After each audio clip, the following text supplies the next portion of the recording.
السلام عليكم ورحمة الله وبركاته.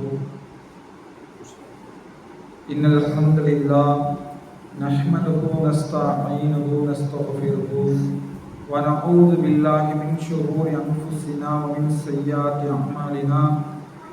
من يهده الله فلا مضل له ومن يضلل فلا هادي له. وأشهد أن لا إله إلا الله وحده لا شريك له وأشهد أن محمدا عبده ورسوله. أما بعد. يا أيها الناس اتقوا ربكم الذي خلقكم من نفس واحدة وخلق منها زوجها وبث منهما رجالا كثيرا ونساء واتقوا الله الذي تساءلون به والأرحام إن الله كان عليكم رقيبا. எல்லா புகழும் புகழ்ச்சியும் அல்லாஹ் ஒருவனுக்கே உரித்தாகட்டுமாக. அல்லாஹுடைய அருளும் கருணையும் நம் உயிரிலும் மேலான நபிகள் நாயகம் ஸல்லல்லாஹு அலைஹி வஸல்லம் அவர்களின் மீதும் அவர்களை அப்படியே பின்பற்றி வாழ்ந்த சத்திய சஹாபாக்கள் மீதும் தாபீன்கள் தபா தாபீன்கள் மீதும் குறிப்பாக இங்கு நிலவக்கூடிய நம் அனைவரின் மீதும் என்றென்றும் நின்று நிலவட்டுமாக.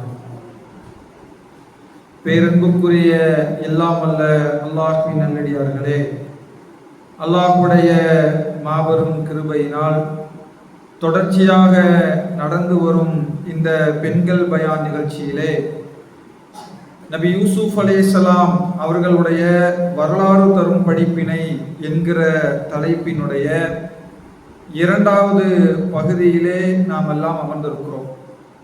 ஏற்கனவே நபி யூசுப் அலைஹிஸ்ஸலாம் அவர்களுடைய வரலாற்றினுடைய ஒரு பகுதியை நாம் சொல்லி இருந்தோம். சொன்ன அந்த பகுதி ஒரு நீண்ட காலத்துக்கு பிறகு கிட்டத்தட்ட ஒரு மாதத்துக்கு மேலாக பயான் நடத்த முடியாத ஒரு சூழல் இருந்த காரணத்தினால் அதை அடுத்த வாரமே நடத்த வேண்டும் என்று திட்டமிட்டிருந்தோம். ஆனால் அல்லாஹ்வுடைய நாட்டம் அதனுடைய தொடர் இன்றைக்கு நடத்தி முடிக்கப்பட வேண்டும் என்று அல்லாஹ் அதை எழுதியிருக்கிறான். எனவே ஒரு நீண்ட நாட்களாக அது அந்த ஒரு பகுதி சொல்லப்பட்ட காரணத்தினால் சொல்லப்பட்ட அந்த பகுதியை சுருக்கமாக அந்த வரலாறை பார்த்துவிட்டு அதனுடைய தொடர்ச்சியை இந்த ஒரு அரை மணி நேரத்துக்குள் கிடைக்கிற அந்த படிப்பினைக்குள் முடிக்கலாம் என்று நினைக்கிறேன்.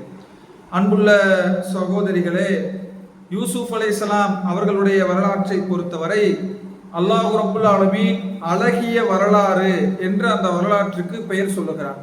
அதே போல நபி யூசுப் அலைஹிஸ்ஸலாம் அவர்களுடைய வரலாற்றை படிப்பதாக இருந்தால் திருமறை குர்ஆனுடைய 12வது அத்தியாயம் சூரா 1வது வசனத்திலிருந்து ஆரம்பித்து 112வது வசனம் வரைக்குமான ஒட்டுமொத்தமாக அந்த வரலாற்றை அல்லாஹ் ரப்புல் ஆலமீன் சொல்லி முடித்து விட்டார்.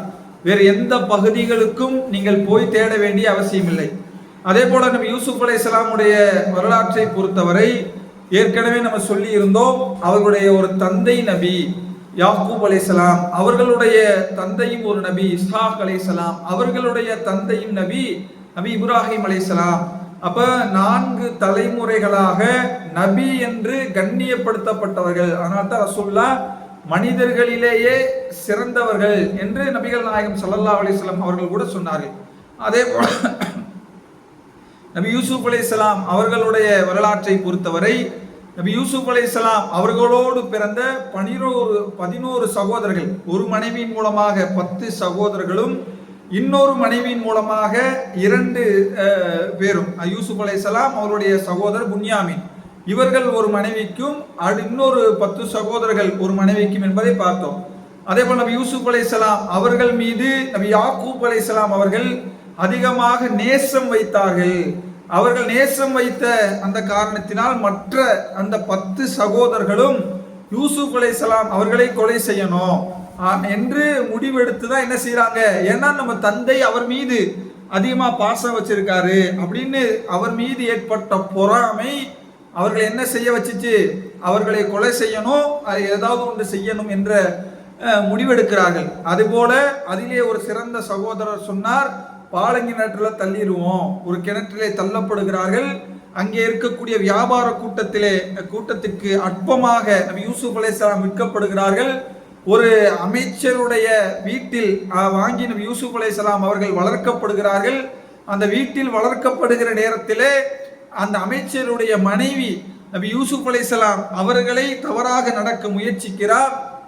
நபி யூசுப் அலைஹிஸ்ஸலாம் அவர்கள் அல்லாஹ்வினுடைய உதவியால் அந்த பாவத்திலிருந்து காக்கப்படுகிறார்கள்.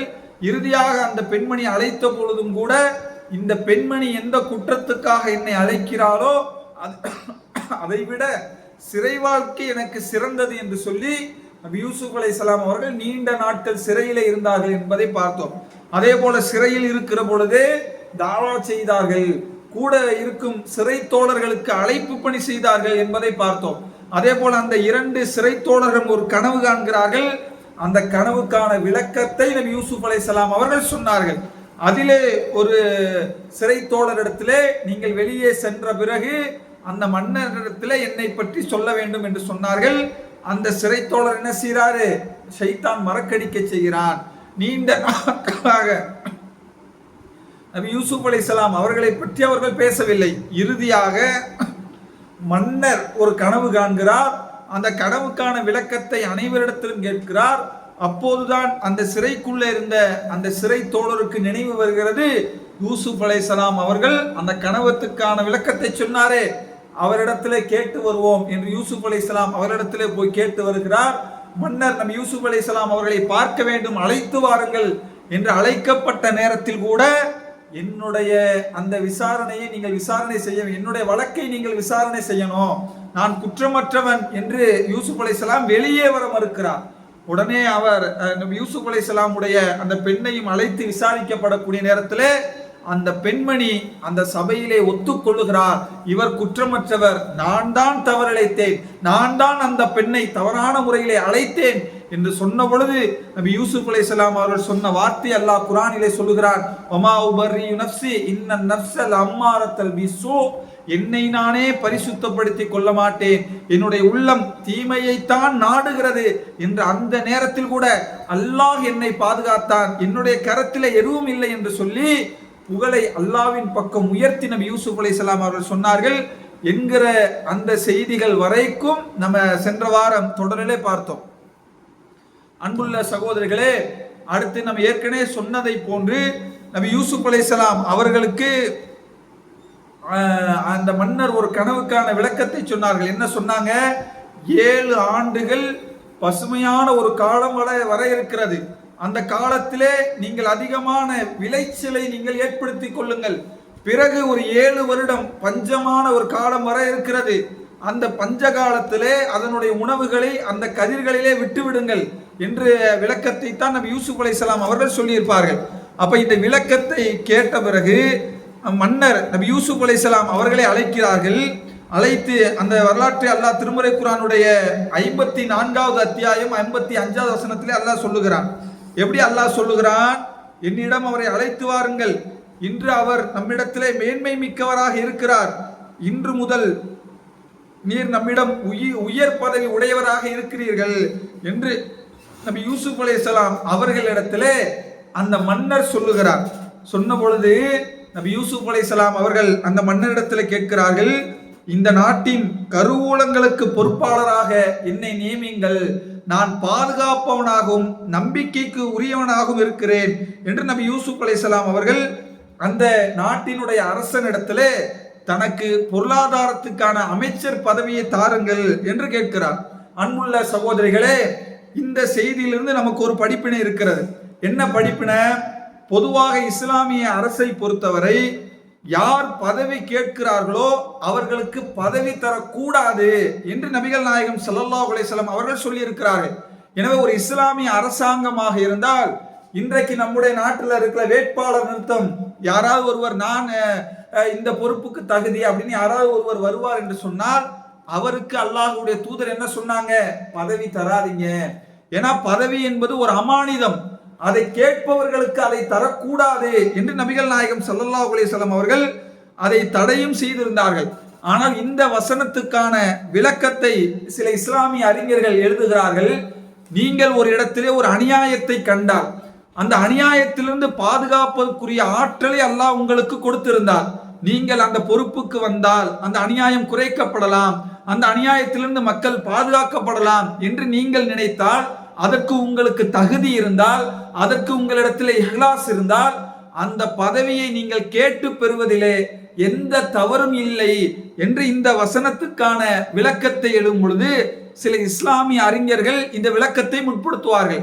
காரணம், என கேட்கிறவங்களுக்கு தரக்கூடாது, ஆனாலும் ஒரு அநியாயத்தை பார்க்கிற பொழுது நீங்கள் அதற்கு தகுதியுடையவராக கருதினார், உங்களை விட வேறு யாரும் அந்த பதவிக்கு தகுதி இல்லை என்று நீங்கள் நினைத்தால் அந்த பதவியை பெற்றுக்கொள்ளலாம் என்று அந்த இஸ்லாமிய அறிஞர்கள் இந்த வசனத்துக்கான விளக்கத்தையும் சொல்லுகிறார்கள். அல்லாஹ் ரப்புல் ஆலமீன் அந்த நாட்டினுடைய அமைச்சராக நபி யூசுப் அலைஹிஸ்ஸலாம் அவர்களை அல்லாஹ் ரப்புல் ஆலமீன் ஆக்குகிறான்.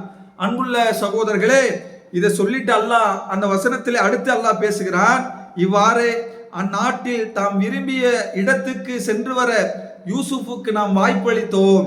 நாம் நாடுவோருக்கு நமது அருளை இவ்வாறு தான் நாம் வழங்குவோம்.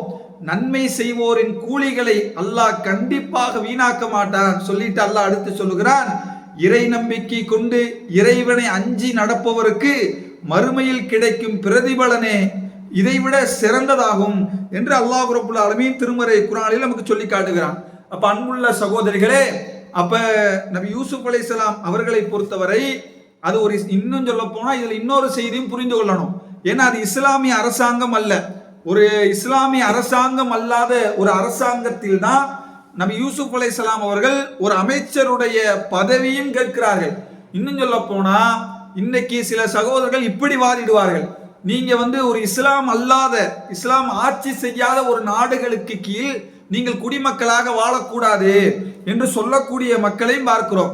ஆனால் இஸ்லாத்தை பொறுத்தவரை அந்த அடிப்படையிலே இல்லை. ஏன் இல்லை என்று கேட்டால், நபி யூசுப் அலைஹிஸ்ஸலாம் அவர்களுடைய வரலாறு இதுக்கு ஒரு சாட்சி. ஆனால் அல்லாஹ்வுடைய தூதருடைய காலத்திலே அபிசீனியாவுக்கு அல்லாஹ்வுடைய தூதர் என்ன செஞ்சாங்க, ஹிஜ்ரத் போக சொன்னாங்க. அபிசீனியா என்பது ஒரு முஸ்லீம் நாடுகள் அல்ல. அப்ப இந்த மாதிரி அல்லாஹ்வுடைய தூதர் முஸ்லீம் அல்லாத மக்கள் ஆட்சி செய்யக்கூடிய நாடுகளிலும் அங்கே உங்களால் இஸ்லாத்தை கடைபிடிக்க முடியும் என்று சொன்னால், அங்கே இஸ்லாத்தை கடைபிடிப்பதிலே எந்த பிரச்சனைகளையும் நீங்கள் சந்திக்கவில்லை என்று சொன்னால், அது போன்ற நாடுகளிலே நீங்கள் தாராளமாக வசித்துக் கொள்ளலாம் என்ற அனுமதியும் நபி யூசுப் அலைஹிஸ்ஸலாம் அவர்கள் இந்த இஸ்லாமிய அரசு அல்லாத ஒரு நாட்டினுடைய அமைச்சர் பதவியை கேட்டார்களே, இந்த வசனத்துக்கான விளக்கத்தையும் நமக்கு சொல்கிறார்கள். எனவே அன்புள்ள சகோதரர்களே, இப்படியாக நபி யூசுப் அலைஹிஸ்ஸலாம் அவர்கள் அந்த நாட்டினுடைய அமைச்சராக அவர்கள் தேர்ந்தெடுக்கப்படுகிறார்கள். இந்த அமைச்சராக தேர்ந்தெடுக்கப்பட்ட இந்த நேரத்தில் ஏற்கனவே யூசுப் அலைஹிஸ்ஸலாம் சொல்லியிருந்தாங்கல்ல, ஒரு 7 ஆண்டுகள் பஞ்சம் வர இருக்கிறது, அந்த 7 ஆண்டுகளுக்கு பிறகு அதை நீங்கள் சேமித்து வைக்கணும்னு சொல்லியிருந்தாங்கல்ல, அதை செயல்படுத்தக்கூடிய இடத்திலே இப்ப நபி யூசுப் அலைஹிஸ்ஸலாம் அவர்கள் இருக்கிறார்கள். அன்புள்ள சகோதரிகளே, இதுல நமக்கு ஒரு படிப்பினையும் இருக்கிறது.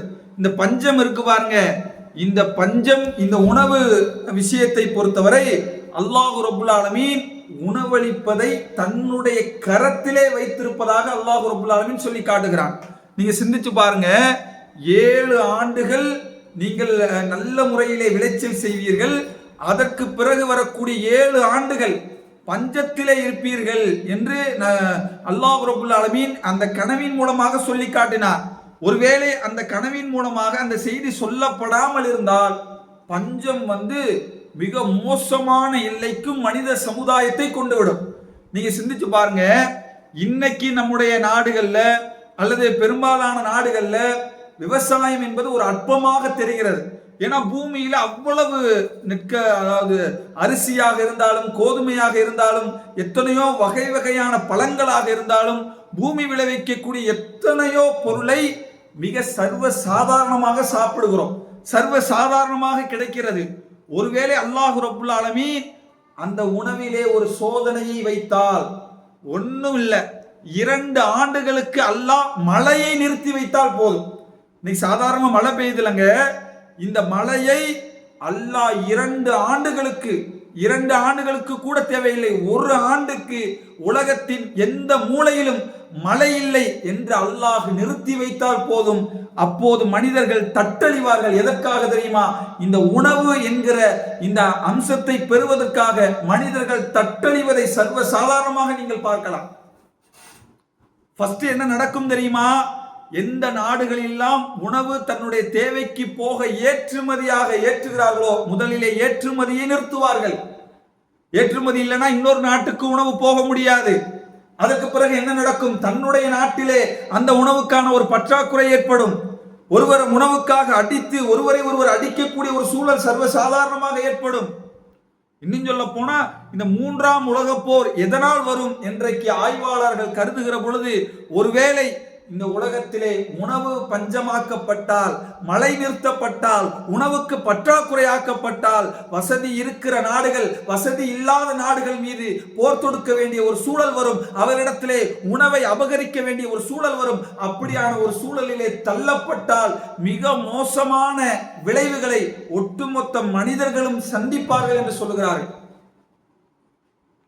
அன்புள்ள சகோதரர்களே, இன்னைக்கு ரொம்ப சர்வசாதாரணமாக ஒருவேளை அப்படி ஆக்கப்பட்டார், இன்னைக்கு நம்ம விலை உயர்ந்த சாதாரணமாக கடையில் வாங்கக்கூடிய ஒரு அரிசி கிலோ 50 ரூபாய் 60 ரூபாய், மற்ற எந்த பொருளும் கம்ப்யூட்டர் அது ஏசி 50,000 எவ்வளவோ வாங்குகிறோம். ஒருவேளை உணவு பஞ்சமாக்கப்பட்டால் உங்கள் கையில் தங்கம் இருக்கலாம், வெள்ளி இருக்கலாம், எத்தனையோ நிலங்கள் இருக்கலாம். அந்த தங்கத்தையும் வெள்ளியும் வீட்டையும் விற்று கூட 1 கிலோ அரிசிக்காக உணவுகளை தேடி அந்த உணவினுடைய விலை பல லட்சங்களிலே மாறி போகலாம். அப்படியும் அல்லாஹ் தலைகீழாகவும் மாற்றக்கூடும். அப்ப இந்த செய்திகளும் நபி யூசுப் அலைஹிஸ்ஸலாம் அவர்களுடைய வரலாற்றிலிருந்து நாம் அறிந்து கொள்ள வேண்டிய ஒரு செய்தி. அல்லாஹ் தான் நமக்கு உணவளிக்கிறான். உணவளிப்பதிலே அல்லாஹ் சொல்லும் பொழுது வல்லாஹு கைருர் ராஸிகீன், உணவளிப்பதிலே அல்லாஹ் சிறந்தவன் இல்லையா என்று அல்லாஹ் கேட்கிறான். இப்படியாக பஞ்சகாலம். இப்ப என்ன நடக்கிறது? எகிப்து நேரத்தில் நபி யூசுப் அலைஹிஸ்ஸலாம் அங்கே அமைச்சராக இருக்கிறார்கள். அமைச்சராக இருக்கக்கூடிய நேரத்திலே அந்த உணவுகளை அவர்கள் சொன்னமாக தேக்கி வைத்துக் கொண்டார்கள். அந்த நாட்டை தவிர மற்ற எல்லா நாடுகளிலும் பஞ்சம் தலைவிரித்து ஆடுகிறது.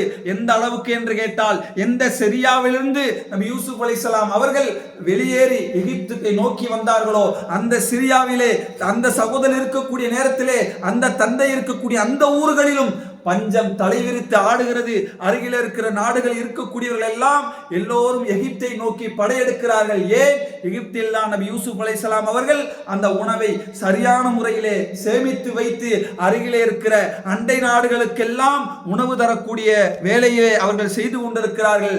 அந்த நேரத்திலே அல்லாஹ் அந்த வரலாற்றை சொல்லிக் கொண்டு வருகிறான். அவர்கள் சகோதரர்கள், எந்த சகோதரர்கள் நபி யூசுப் அலைஹிஸ்ஸலாம் அவர்களை பாலங்கிணற்றிலே தள்ளினார்களோ, அந்த சகோதரர்கள் நாட்டில் பஞ்சம் ஏற்பட்டு அந்த உணவின் தேவைக்காக அவர்கள் அந்த எகிப்தை நோக்கி வருகிறார்கள். வந்து நபி யூசுப் அலைஹிஸ்ஸலாம் இருக்கக்கூடிய அந்த இடத்திலே அவர்கள் உணவை கேட்டு அவர்களிடத்திலே வருகிறார்கள். வந்தால் என்ன தெரியுமா அன்புள்ள சகோதரிகளே? நபி யூசுப் அலைஹிஸ்ஸலாம் அவர்கள் தன்னுடைய அத்தனை சகோதரர்களையும் அடையாளம் கண்டு கொள்கிறார்கள். சிந்தித்து பாருங்கள், வந்திருக்கக்கூடிய அந்த சகோதரர்கள் நபி யூசுப் அலைஹிஸ்ஸலாம் அவர்களை விட மூத்தவர்கள். நிஜமாக சொல்ல வேண்டும் என்று சொன்னால் அவர்கள்தான் நபி யூசுப் அலைஹிஸ்ஸலாம் அவர்களை அடையாளம் கண்டிருக்க வேண்டும். ஏனென்று கேட்டால், யூசுப் அலைஹிஸ்ஸலாம் சிறுவராக இருந்தார், வளர்ந்தால் அதனுடைய நிறம், அதனுடைய தன்மை, அதனுடைய அழகு என்று அனைத்தையும் அவர்கள் அறிந்திருக்க வேண்டும். ஆனாலும் அவர்கள் நினைத்தார்கள், நபி யூசுப் அலைஹிஸ்ஸலாம் பொருளாதாரத்தினுடைய அமைச்சர், அந்த பதவி யூசுப் அலைஹிஸ்ஸலாமுடைய சிந்தனையை அந்த சகோதரருக்கு தரவில்லை. ஆனால் நபி யூசுப் அலைஹிஸ்ஸலாம் அவர்கள் அறிந்து கொண்டார். அறிந்து கொண்டு நபி யூசுப் அலைஹிஸ்ஸலாம் என்ன செய்கிறார்கள் தெரியுமா? அந்த அத்தனை சகோதரர்களுக்கும் தேவையான அந்த உணவை அவர்களுக்கு கொடுத்து விடுகிறார். கொடுத்து விட்டு அந்த சகோதரருடைய குடும்பத்தை பற்றி எல்லாம் விசாரித்துக் கொள்கிறார். விசாரித்து விட்டு நபி யூசுப் அலைஹிஸ்ஸலாம் அவர்கள் அந்த சகோதரத்திலே சொல்கிறார்கள், நீங்கள் அடுத்து வரக்கூடிய நேரத்திலே உங்கள் சகோதரரையும் நீங்கள் அழைத்து வந்தால் இதைவிட உங்களுக்கு அதிகமான தானியங்களை நாம் வழங்குவோம் என்று சொல்லி நபி யூசுப் அலைஹிஸ்ஸலாம் அவர்கள் அந்த வந்திருக்கக்கூடிய எல்லா சகோதரர்களுக்கும் உணவு அந்த பொருள்களை ஏற்றிவிட்டு அதில் அவர்கள் கொண்டு வந்த அந்த சாமான்களையும் அதிலே வைத்து விடுகிறார். வச்சுட்டா இப்ப உணவெல்லாம் வாங்கிட்டு போயிட்டாங்க. எவ்வளவு தேவையான ஒரு குறிப்பிட்ட காலத்துக்கு தேவையான உணவைத்தான் நபி யூசுப் அலைஹிஸ்ஸலாம் அவர்கள் கொடுத்து விடுகிறார்கள். போன உடனே அவங்க போய் தந்தைகிட்ட சொல்றாங்க, எங்கள் தந்தையே இந்த மாதிரி நாங்க போயிருந்தோம், அந்த மாதிரி சகோதரனை அழைத்து வரும்படி எங்களிடத்திலே சொன்னார். இவரை நாங்கள் அழைத்து கொண்டு போனால் எங்களுக்கு ஒரு மிகப்பெரிய தானியம் தருவதாக சொல்லி இருக்கிறார்கள். எனவே இவரையும் எங்களோடு நீங்கள் அனுப்பி வையுங்கள் என்று நபி யாக்கூப் அலைஹிஸ்ஸலாம் அவரிடத்தில் அவருடைய பிள்ளைகள் சொல்லுகிறார்கள். சொன்ன உடனே நபி யாக்கூப் அலைஹிஸ்ஸலாம் ஏற்கனவே அனுபவப்பட்டிருக்கிறார். ஏற்கனவே நபி யூசுஃபை கொண்டு போய் இவர்கள் என்ன செய்தார்கள் என்பது தெரியவில்லை. நபி யாக்கூப் அலைஹிஸ்ஸலாம் அவர்கள் சொன்னதாக அல்லாஹ் திருமறை குர்ஆனிலே சொல்லி காட்டுகிறான். இவர்களுடைய சகோதரர் விஷயத்திலே உங்களை நம்பியதை போன்று இவர் விஷயத்திலா உங்களை நான் நம்புவேன், கண்டிப்பாக உங்களை நான் நம்ப மாட்டேன் என்கிறார். ஏற்கனவே யூசுஃபை கொண்டு போய் நீங்க என்ன பண்ணீங்கன்னு தெரியல, அதே போல இதோ புன்யாமீனும் அழைத்து நீங்க செல்ல போறீங்க, உங்க விஷயத்துல நாங்க நம்ப மாட்டேன் என்று சொன்ன பொழுது அத்தனை சகோதரன் சொல்லுகிறார்கள், எங்கள் தந்தையே இந்த முறை எங்களோடு அனுப்புங்கள், நாங்கள் அவருக்கு எந்த தீங்கும் செய்ய மாட்டோம், எங்களுக்கு நிறைய உணவுகளை கட்டாயமாக நமக்கு தேவையான ஒரு உணவுகளை நாங்கள் வாங்கி கொண்டு வருவோம், எங்களோடு அனுப்பி வையுங்கள். எல்லா சகோதரர்களும் தந்தையிடத்திலே மன்றாடுகிறார்கள். அந்த நேரத்திலே தன்னுடைய தந்தை அந்த பெற்றெடுத்த எல்லா பிள்ளைகளிடத்திலும் அல்லாவின் பெயரால் எனக்கு நீங்கள் உறுதிமொழி கொடுங்கள். என்ன உறுதிமொழி? உங்களுக்கு என்ன நடந்தாலும் எந்த கஷ்டம் வந்தாலும் இந்த அழைத்து போகிற இந்த சகோதரனை என்னிடத்தில் நீங்கள் திருப்பி கொண்டு வருவேன் என்று உறுதிமொழி சொன்னால் இவரை உங்களோடு நான் அனுப்பி வைக்கிறேன் என்று சொல்லுகிறார். அத்தனை சகோதரர்கள் சம்மதிக்கிறார்கள். அதே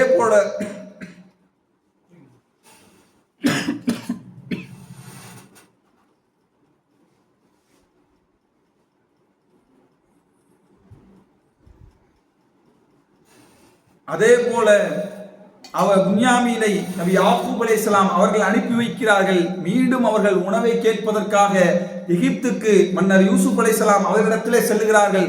சென்று உணவு கேட்கிறார்கள்.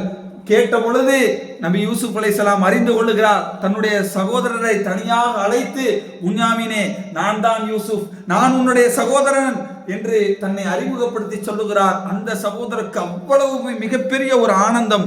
அப்போது நபி யூசுப் அலைஹிஸ்ஸலாம் அவர்கள் ஒரு சூழ்ச்சி செய்கிறார்கள். அல்லாஹ் ரப்பல் ஆலமீன் அதை சொல்லி காட்டுகிறான். நாம் தான் யூசுஃபுக்கு இப்படியான ஒரு சூழ்ச்சியை சொல்லிக் கொடுத்தோம் என்று அல்லாஹ் ரப்பல் ஆலமீன் சொல்லிவிட்டு அங்கு நடந்ததை சொல்லுகிறான்.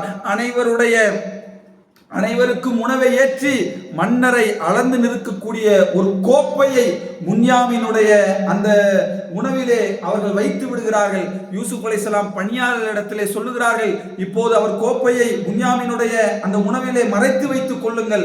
மறைத்து வைத்த நேரத்திலே அவர்கள் கிளம்பி செல்லுகிற நேரத்திலே, திருடர்களே என்று அவர்களை நீங்கள் அழையுங்கள். அழைத்து அவர்கள் முதலிலே நீங்கள் புன்யாமீனை பார்க்க வேண்டாம், மற்ற சகோதரர்களுடைய அந்த இதை பார்த்துவிட்டு இறுதியாக புன்யாமீனை பாருங்கள். பார்த்துவிட்டு அவரிடத்திலே கேளுங்கள், உங்கள் நாட்டிலே திருடி இருந்தால் திருடுவதற்குரிய சட்டம் என்ன என்று அவர்களிடத்தில் நீங்கள் கேளுங்கள், அப்போது அவர்கள் சொல்லுவார்கள் என்று சொல்லி ஒரு திட்டத்தை நபி யூசுப் அலைஹிஸ்ஸலாம் அவர்கள் தீட்டுகிறார்கள். அதே போல புன்யாமீனுடைய அந்த பையிலே அந்த பாத்திரத்தை வைத்து விடுகிறார்கள். அனைவரையும் அழைத்து, திருடர்களே என்று அழைத்து அனைவரையும் அதை பரிசோதனை செய்கிறார்கள். இறுதியாக நபி புன்யாமீன் அவர்களுடைய அந்த உணவிலே அந்த பாத்திரம் இருக்கிறது. அந்த பாத்திரம் இருக்கிற நேரத்திலே, இப்போது சொல்லுங்கள், இவர்தான் திருடி இருக்கிறார், இவருக்கு என்ன தண்டனை கொடுக்க வேண்டும் என்று நீங்கள் சொல்லுங்கள் என்று சொன்ன பொழுது உடனே கூடியிருந்த அத்தனை சகோதரர்களும் சொன்னார்களாம், நாங்கள் குழப்பம் விளைவிப்பவர்கள் அல்ல, நாங்கள் திருடர்கள் அல்ல, இதை நீங்கள் நன்றாகவே அறிந்திருக்கிறீர்கள், ஏதோ ஒரு சதி நடந்திருக்கிறது என்று அவர்கள் சொன்னார்கள் என்று சொல்லிவிட்டு அவர்கள் கூடி அமர்ந்து பேசிக் கொள்கிறார்கள். உங்கள் ஊரிலே கிடைக்கக்கூடிய சட்டம் என்ன? யாருடைய பையிலே திருடப்பட்ட பொருள் இருக்கிறதோ அந்த நபர் பிடித்து வைத்துக் கொள்வார்கள். அதுதான் சிரியாவிலே இருக்கக்கூடிய நபி யாக்கூப் அலைஹிஸ்ஸலாம் அவர்களுடைய சட்டம். நபி யூசுப் அலைஹிஸ்ஸலாம் எந்த நாட்டிலே இருக்கிறார்களோ அவர்களுக்கு திருடினால் திருடரை பிரித்து வைக்கக்கூடிய சட்டம் இல்லை. அல்லாஹ் இந்த வரலாற்றை சொல்லிட்டு சொல்கிறான்.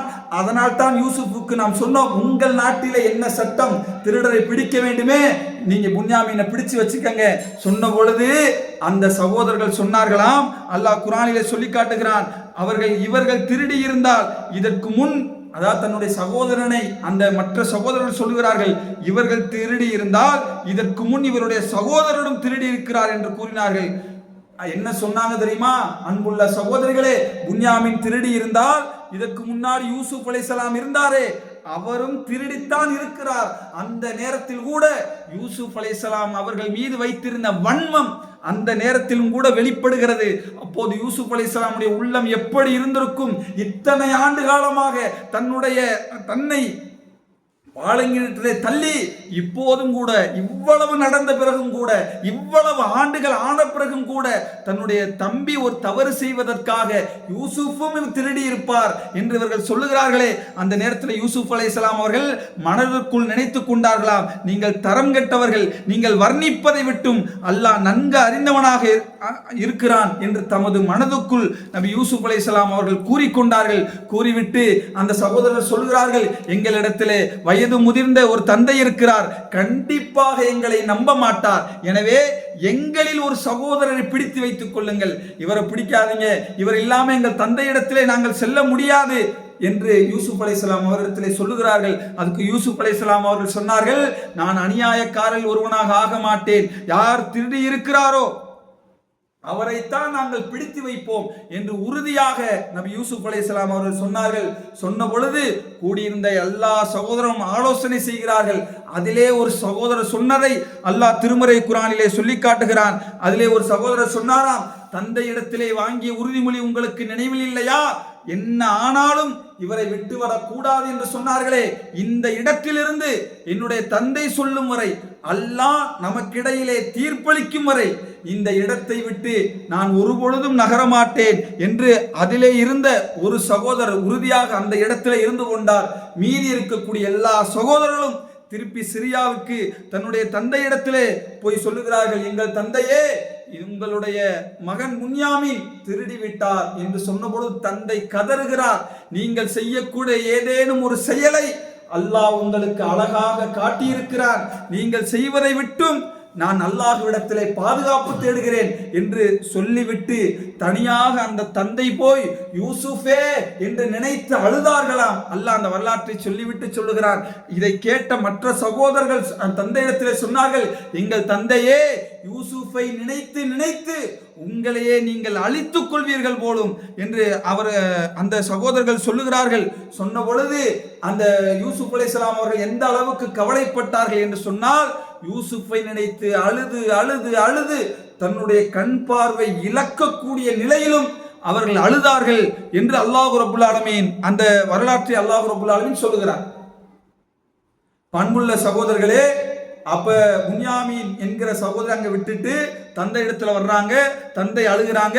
இறுதியாக தந்தை சொன்னதை அல்லாஹ் குர்ஆனிலே சொல்லி காட்டுகிறான், என்னுடைய கவலையும் என்னுடைய துக்கத்தையும் நான் அல்லாஹ்விடத்திலே முறையிடுகிறேன் என்று நபி யாக்கூப் அலைஹிஸ்ஸலாம் அவர்கள் சொன்னார்கள். சொன்ன பொழுது நிச்சயமாக நான் யூசுஃபையும் புன்யாமீனையும் நீங்கள் தேடி பாருங்கள், என்னிடத்திலே கண்டிப்பாக அல்லாஹ் அவர்களை நன்கு அறிந்தவனாக இருக்கிறான் என்று அவர்களை தேடுவதற்காக அந்த மற்ற சகோதரர்களை அழைக்கிறார்கள்.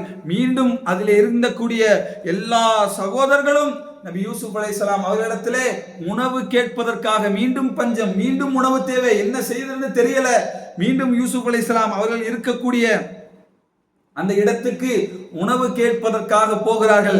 அன்புள்ள சகோதரர்களே, இந்த நேரம் தான் அல்லாஹ் அந்த வரலாற்றிலே சொல்லுகிறான், நபி யூசுப் அலைஹிஸ்ஸலாம் அவர்களுடைய வரலாற்றிலே மிக முக்கியமான ஒரு நேரம். எல்லா சகோதரர்களும் அந்த இடத்திலே உணவை கேட்டு நின்றிருக்கிறார்கள். யூசுப் அலைஹிஸ்ஸலாம் அவர்கள் நிற்கிறார்கள். அந்த நேரத்திலே தன் அனைத்து சகோதரர்களையும் பார்த்து யூசுப் அலைஹிஸ்ஸலாம் அவர்கள் கேட்டதாக அல்லாஹ் குர்ஆனிலே சொல்லி காட்டுகிறான்.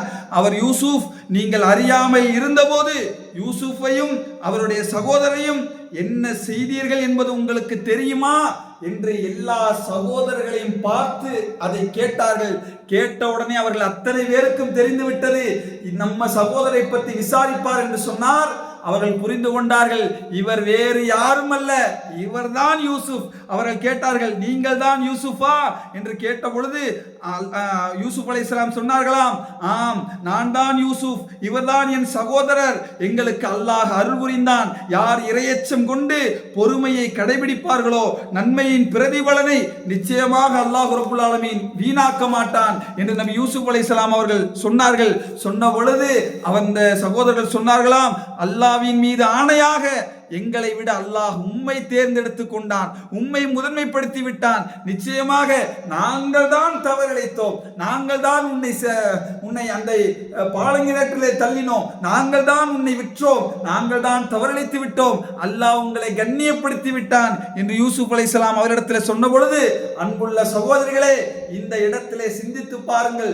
செய்த தவறை எல்லா சகோதரர்களும் ஒத்துக்கொண்டார்கள். ஒத்துக்கொண்டது மட்டுமல்ல, எத்தனை ஆண்டுகள் இவர்களின் மூலமாக தந்தையை யூசுப் அலைஹிஸ்ஸலாம் பிரிந்திருப்பார்கள். அந்த பாலங்கிணற்றிலே, அந்த வீட்டிலே, அந்த சிறைச்சாலையிலே தள்ளி இருக்கும் பொழுது தன் சகோதரர்களை நினைத்து எவ்வளவு கவலைப்பட்டிருப்பார்கள். எந்த கவலையும் நபி யூசுப் அலைஹிஸ்ஸலாம் அவர்களுக்கு இல்லை. இந்த இடத்திலே அவர்கள் சொன்ன வார்த்தை அல்லாஹ் குர்ஆனிலே சொல்லி காட்டுகிறான், இன்று உங்கள் மீது எந்த குற்றமும் இல்லை, அல்லாஹ் உங்களை மன்னிப்பவனாகவும் கருணை உள்ளவர்களாகவும் அல்லாஹ் இருக்கிறான் என்று யூசுப் அலைஹிஸ்ஸலாம் அவர்கள் சொன்னார்கள் என்ற வரலாற்றை அல்லாஹ் ரப்பல் ஆலமீன் திருமறை குர்ஆனிலே இந்த வசனத்திலே அல்லாஹ் சொல்லி காட்டுகிறான். அன்புள்ள சகோதரர்களே, மன்னிப்பு, கருணை, யூசுப் அலைஹிஸ்ஸலாம் அவர்கள் செய்த இந்த மன்னிப்பு இருக்கிறதே, உலக வரலாற்றிலே நபிகள் நாயகம் ஸல்லல்லாஹு அலைஹி வஸல்லம் அவர்கள் மக்கா வெற்றியின் பொழுது தன்னை அடித்தவர்களை, தன்னை உதைத்தவர்களை, தன்னை ஊர் நீக்கம் செய்தவர்களை எல்லோரும் கூடி இருந்தார்கள். அந்த சந்தர்ப்பத்திலே நபிகள் நாயகம் ஸல்லல்லாஹு அலைஹி வஸல்லம் அவர்கள் ஒரு வசனத்தை சொல்லி, உங்களை எல்லோரையும் நான் மன்னிக்கிறேன். யாரை போன்று தெரியுமா? நபி யூசுப் அலைஹிஸ்ஸலாம் அவர்கள் தன் சகோதரர்கள் மண்டியிட்ட பொழுது, தன்னிடத்தில் வந்த பொழுது, குற்றவாளியாக நிறுத்தப்பட்ட பொழுது என்ன சொன்னார்களோ அதையே நான் உங்களுக்கும் சொல்லுகிறேன். என்ன சொன்னார்கள்? உங்கள் மீது இன்றைக்கு எந்த குற்றமும் இல்லை, அல்லாஹ் மன்னிப்பவன், அல்லாஹ் கருணையுடையவனுமாக இருக்கிறானே என்று அவர்கள் சொன்னார்களே, அதையே நானும் சொல்லுகிறேன் என்ற இந்த வசனத்தை நபிகள் நாயகம் ஸல்லல்லாஹு அலைஹி வஸல்லம் அவர்கள் மக்கா வெற்றியின் பொழுது தன்னை அடித்தவர்களை, உதைத்தவர்களை, ஊர் நீக்கம் செய்தவர்களை அத்தனை பேருக்கும் சொன்னார்களே, அந்த வசனம் தான் சகோதரிகளே. நபி யூசுப் அலைஹிஸ்ஸலாம் அவர்கள் வன்மத்தை காட்டவில்லை. தன் சகோதரர்கள் தான் இவ்வளவு கஷ்டப்படுத்திட்டாங்க, என்ன கேவலப்படுத்திட்டாங்க, பொறாமையின் காரணமாக என்ன கொண்டு போய் கிணத்துல போட்டுட்டாங்க நினைக்கல. அல்லாஹ் விதித்த அந்த விதியை அவர்கள் பொருந்தி கொண்டார்கள். எந்த கட்டத்திலும் அவர்கள் சோதனையாக இருந்தாலும், துன்பமாக இருந்தாலும், அல்லாஹ் கொடுத்த கண்ணியமாக இருந்தாலும், எந்த கட்டத்திலும் அவர்கள் நன்றியோடு நடந்து கொண்டார்கள். அவர்கள் அல்லாஹ்விடத்திலே உண்மையாக நடந்து கொண்டார்கள். அவர்களுடைய உள்ளத்திலே பெருமை வரவில்லை, அவர்கள் உள்ளத்திலே ஆணவம் வரவில்லை, அவர்கள் உள்ளத்திலே நான் தேன் என்ற சிந்தனை வரவில்லை. எல்லா நேரங்களிலும், கஷ்டத்திலும், கவலையும், துன்பத்திலும், இன்பத்திலும், தன்னுடைய வாழ்க்கையில் எல்லா நிலைகளிலும் நபி யூசுப் அலைஹிஸ்ஸலாம் அவர்களுடைய உள்ளம் ஒரே மாதிரியாக இருந்தது. என்ன அந்த ஒரே மாதிரி தெரியுமா? அல்லாஹ்வுடைய பொருத்தம், அல்லாஹ்வுடைய நெருக்கம், அல்லாஹ் எனக்கு விதித்த விதி அது. அந்த விதியை நான் பொருந்திக் கொள்கிறேன். எந்த நிலையிலும் நான் என் இறைவனை விட்டு தூரமாக்கப்பட மாட்டேன்.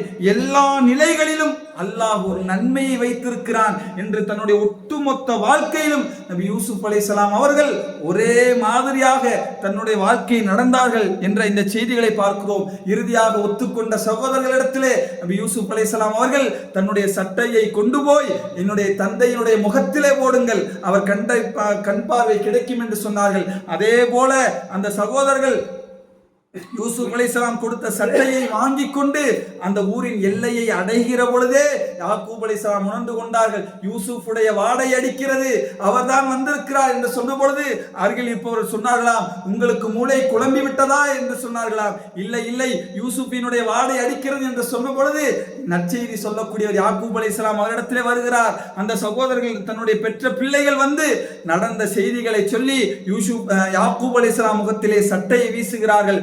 கண் பார்வை உள்ளவராக ஆகிறார். உடனே அல்லாஹ்வை போற்றி புகழுகிறார். அல்லாஹ் நன்றிக்குரியவன், அல்லாஹ்வின் மீது நான் முழுமையாக தவக்குல் வைக்கிறேன் என்று சொன்னார். இறுதியாக நபி யூசுப் அலைஹிஸ்ஸலாம் அவருடைய சகோதரர்களும் தாயும் தந்தையும் பணிவாக இந்த எகிப்து நகரத்துக்குள்ளே வாருங்கள் யூசுப் அலைஹிஸ்ஸலாம் அவர்கள் அழைத்தார்கள். பெரிய ஆசனத்திலே தாயும் தந்தையும் அமர வைத்தார்கள். அந்த இடத்திலே மற்ற சகோதரர்கள் அனைவரும் நபி யூசுப் அலைஹிஸ்ஸலாம் அவர்களுக்கு சிரம் அணிந்தார்கள். அன்புள்ள சகோதரர்களே, அப்போது யூசுப் அலைஹிஸ்ஸலாம் சொன்னார்கள், அல்லாஹ் எனக்கு சிறு வயதிலே கனவின் மூலமாக காட்டினானே, அந்த கனவை அல்லாஹ் உண்மைப்படுத்தி விட்டான் என்று யூசுப் அலைஹிஸ்ஸலாம் அவர்கள் தன்னுடைய தந்தையிடத்திலே சொன்னார்கள் என்ற செய்தியும் அல்லாஹ் குர்ஆனிலே சொல்லி காட்டுகிறான். இந்த வசனத்திலிருந்துக்கும் ஒரு படிப்பினை இருக்கிறது. சுஜூத், அதாவது மரியாதைக்காக வணக்கம். இந்த வணக்கத்தை பொறுத்தவரை நபிகள் நாயகம் ஸல்லல்லாஹு அலைஹி வஸல்லம் அவர்கள் காலத்துக்கு முன்னால் அது அனுமதிக்கப்பட்ட ஒரு செய்தியாகவே அந்த மக்களுக்கு இருந்தது. சிறை வணக்கம் மரியாதை நிமித்தமாக அவர் சாஷ்டாங்கமாக விழுவார்கள், அதை தடை செய்யவில்லை. ஆனால் நபிகள் நாயகம் ஸல்லல்லாஹு அலைஹி வஸல்லம் அவர்கள் உம்மத்தாக இருக்கிற நமக்கு அல்லாஹ்வுடைய தூதர் அதை தடை செய்தார்கள். மரியாதை நிமித்தமாக கூட யாரும் யாருடைய காலிலும் வரக்கூடாது, சிரமணியக்கூடாது என்ற தடையும் அல்லாஹ்வுடைய தூதருடைய காலத்திலே நமக்கு தடை செய்தார்கள் என்கிற செய்திகளை பார்க்கிறோம். அன்புள்ள சகோதரர்களே, இறுதியாக நபி யூசுப் அலைஹிஸ்ஸலாமுடைய வரலாறை தெரிந்து நமக்கு கிடைக்கிற மிக முக்கியமான படிப்பினை தெரியுமா? அவருடைய வாழ்க்கையை பாருங்கள். இன்றைக்கு நம்முடைய வாழ்க்கையை பாருங்கள். நம்ம எல்லாம் என்ன நினைக்கிறோம்னா, ஒரு குறிப்பிட்ட 20 வயசா நல்லா படிச்சிடணும், 25க்கு மேல நல்ல ஒரு ஜாப்புக்கு போய் நல்லா சம்பாதிச்சு நல்ல பிள்ளைகளை பெற்றெடுத்து அந்த பிள்ளைகளை படிக்க வச்சு திருமணம் பண்ணி ஒரு லைஃபை ஒரு பீஸ்ஃபுல்லான லைஃபான ஒரு அழகான வாழ்க்கையாக இருக்கணும். எந்த சோதனையும் வந்துடக்கூடாது, எந்த கஷ்டமும் வந்துடக்கூடாது, எந்த இழப்பு வந்துடக்கூடாது, வாழ்க்கை ஒரே சீராக வாழ வேண்டும் என்று நாமெல்லாம் ஒவ்வொருவரும் நம்முடைய வாழ்க்கையை நாமே திட்டமிட்டு கொண்டே செல்லுகிறோம். அதிலே ஒரு இழப்பு வந்தால், அதிலே துன்பம் வந்தால் உடனே அல்லாஹ்வை இகழ்கிறோம். வாழ்க்கை இப்படி மாறிவிட்டதே என்று தொழுவதற்கு கூட சிரமப்படுகிறோம். அன்புள்ள சகோதரிகளே, நீங்கள் யூசுப் அலைஹிஸ்ஸலாமுடைய வரலாற்றை பாருங்கள். சிறு வயதிலே தந்தையின் அரவணைப்பிலே இருந்த யூசுப் அலைஹிஸ்ஸலாம் அவர்கள் அவருடைய வாழ்க்கை பாதை ஒரு பாலங்கிணற்றிலே தள்ளப்பட்டு அங்கிருந்து வேறொரு நாட்டுக்கு சென்று அந்த வேறொரு நாட்டினுடைய மனைவி தவறாக நடந்து நீண்ட காலம் சிறைச்சாலையில இருந்து அதற்கு பிறகு அல்லாஹ் ரப்புல் ஆலமீன் அவரை அந்த நாட்டினுடைய அமைச்சராக மாற்றுகிறான் என்று சொன்னால், அன்புள்ள சகோதரிகளே, எப்படியான வாழ்க்கை பாருங்கள். நீங்கள் சிந்திக்க நாம் எத்தனையோ திட்டங்களை போடுகிறோம். யூசுப் அலைஹிஸ்ஸலாம் வரலாற்றை பாருங்கள். அவர்கள் சிறைச்சாலையில் இருக்க வேண்டும். அந்த சிறைச்சாலையின் மூலமாக மன்னர், அந்த சிறைச்சாலையில் இருக்கக்கூடிய தோழர் ஒரு கனவு காண வேண்டும், அதன் மூலமாக வெளியே செல்ல வேண்டும்.